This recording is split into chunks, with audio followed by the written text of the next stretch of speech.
5-4, Hawks lead it. They'll look to add on an insurance tally or two here in the bottom of the 8th. Nolan Snyder will lead things off. He'll be followed by Nolan Wassman and Dason Crows.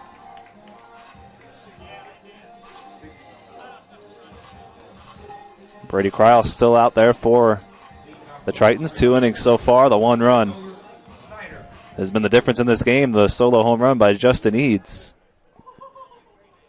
Eads putting it on his back right now to give the Hawks the lead. The center fielder, Derek Freeman, playing way in the right center field gap. Huge gap out in left center for Nolan Snyder. First pitch is right down the middle to 83.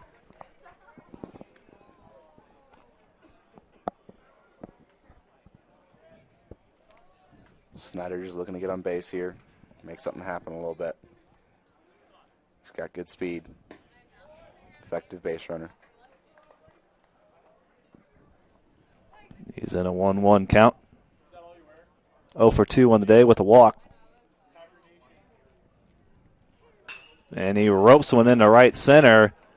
Freeman leaps and makes the catch on the warning track. They had him played perfectly. If Freeman is playing in straightaway center field, that's at least 2 bases for Snyder. Freeman had him shaded to right center, and he leaps and makes a fine catch on the warning track for the first out. That's why he's in center field. It's an excellent play there by him.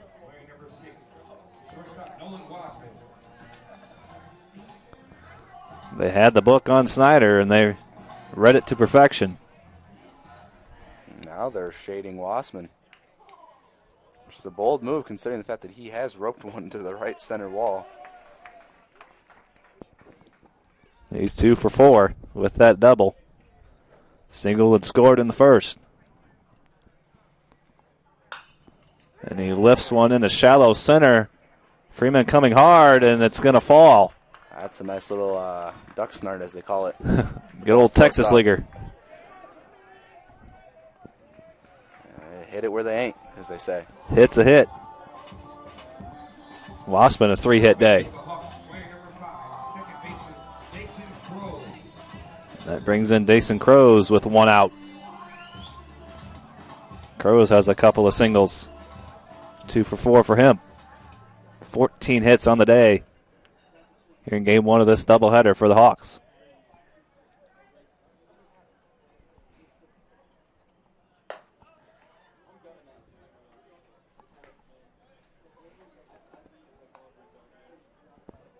Cryle right in that speed that the Hawks just are able to sit on and mash.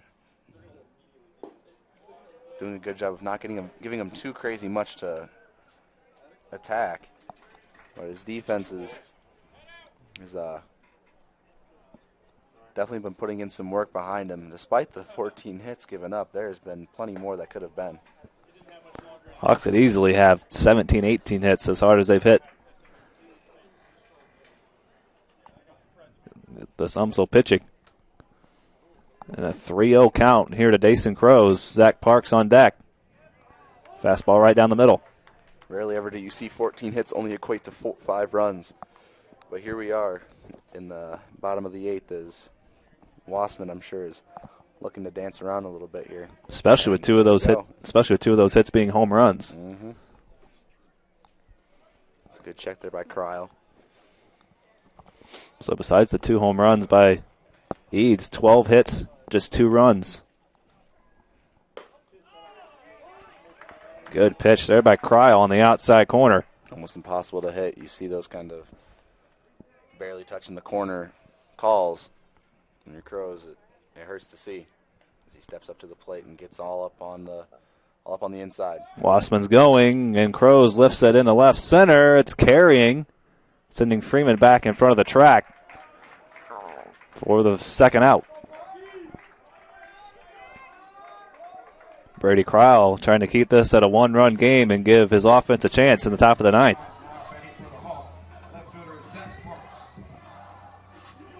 Cryle was down 3-0 in that count and worked his way back. Great pitch on 3-1 to paint the corner, and then he gets Crows to fly out on 3-2. Good job by Freeman being in the right place as well. Both the outs this inning have come because Freeman was in the right spot, knowing the tendencies of these Hawks hitters. 0-1 the count on Zach Parks. 3 for 4 on the day. That's a tough play there by the catcher. When you're Cryle, you like to see those caught, because if that's possibly a called strike, but usually if they drop it like that, the umpires will not give it to them. You're usually not going to get the call if the catcher drops the ball. And a good pitch on the outside corner. Home plate umpire just giving him a few inches on the outside corner. Yeah, at this point, he's looking like Picasso with the painting on the outside. Had to go there, didn't you? Yeah, as he tries to bring it inside. That ball is sitting right in front of home plate. Wassman reads it and heads down to second. Runner in scoring position now with 2 outs. Yeah, the dirty twos now for Parks. As baseball superstition goes, this is one of those things where players start rubbing the sides of their caps, looking to get a little bit of that mystical baseball magic going. See if Parks has some magic in him and can extend this Hawks lead.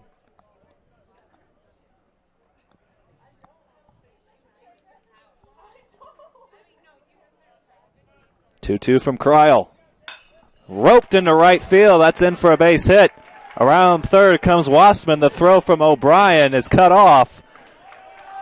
And Zach Parks, with his 4th hit of the day, extends the Hawks lead to 6-4. And just like that, the dirty twos doing their work. Wassman not scared of O'Brien out there in right field this time. Gets downhill and gets it in. Wassman scores his 2nd run of the game. And Parks, despite his 4th hit, drives in his 1st run. Parks doing a fantastic job today of just making sure he gets on base for everybody around him to bat him around. And a big insurance tally here in the bottom of the 8th. Talked about it in the last ball game. Once the Hawks were up, they didn't let up. They had a 2-run lead going into the 6th inning. And all of a sudden, before you knew it, it was 8-0. Adding another insurance run here in the bottom of the 8th to make things a little easier in the top of the 9th. Cryle has been abusing that outer half against lefties here, doing a fantastic job of just spotting up at time after time. That one got away from him, 2-1. Lance Logsdon looking to make this 2-out inning already hurt more than it already is.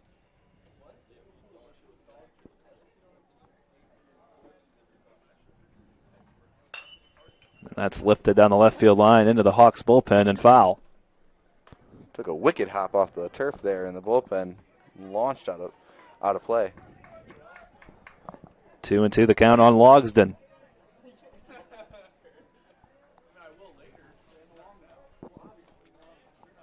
Two and two outs. Zach Parks on first after the RBI single. 2-2 from Cryle is lifted into deep right center. That's carrying well, and that one is gone. Unbelievable shot there by Logsdon. 2-run homer for Lance Logsdon. His first home run of the season, and it's a big one. It doubles the Hawks' lead to 8-4. I remember seeing Lance Logsdon do something very similar to that. Last year as a freshman, him and Jeff Hightower in a fall game went back-to-back jacks over the right center scoreboard. He has unbridled power in that frame, and he showed it right there. Didn't quite clear the scoreboard. It went underneath it, but nonetheless, a 2-run shot. 3rd home run of the game for the Hawks. And they have added 3 here in the bottom of the 8th to make it 8-4. And that brings in the man who already has 2 home runs, Justin Eads, and it's behind him. Or it hit him. That's, wow. I mean, I like it. In the form of gamesmanship, I like it, but as a fan, you don't necessarily like to see someone taking away the opportunity to hit his third home run of the game. They wasted no time getting him out of the box. If you're Carpenter, you take that with nothing but blatant disrespect to you, and you come into there with a locked-in attitude, as I'm sure he does, trying to just take the lid off, you know? Trying to bust out of an 0 for 4.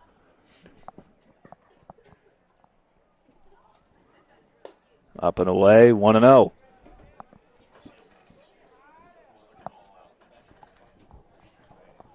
(8-4) after the 2-run homer by Lance Logsdon. A big 3 runs here in the bottom of the 8th. This is just an offensive display by both teams, really. More so by the Hawks, of course, but UMSL has not been backing down. Dangerous count here to Carpenter. Cryle working away. Not challenging Carpenter whatsoever. Yeah, that outside pitch that he's been abusing so well is slipping away from him here a little bit. Right-hander warming up in the UMSL pen as Andrew Hayden will take a trip to the mound and try to calm his man Brady Cryle down a little bit.